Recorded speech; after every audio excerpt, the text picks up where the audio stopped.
ma'am! So, ngayon, gagawa ako ng mango smoothie. Dahil maraming maliliit na cute na mangga nakita si Habi sa palengke.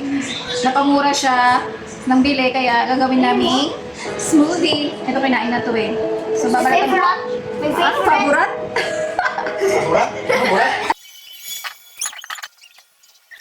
So, libre lang itong papaya kasi inuha namin dun sa tira nung nakaraan na hinog. Napapako yung flat ba, mama? Ayoko.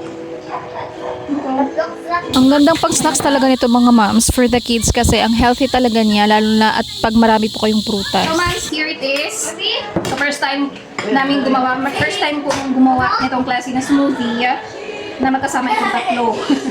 So, usually kasi banana lang siya may partner na isa. Or this one with mango. So, try natin. Gigilingin ko na. I mean, smoothie ko na.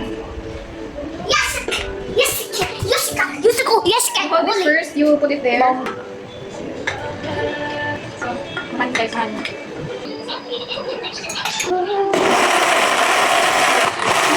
Ang galing niya ng itsura. Yellow na yellow. So, second, aray ko.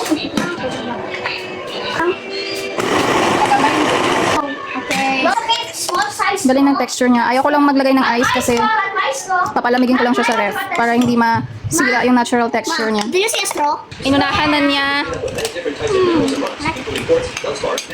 Okay, enough. Binili man to, Doy. Yes. Ah, Yes. Ano yung ingredients naman ko? Mango, ano pa? Banana. Banana and Mango, banana, and carrot. papaya. Rate rin. Pero yan ay, Manong. 1 to 10. 10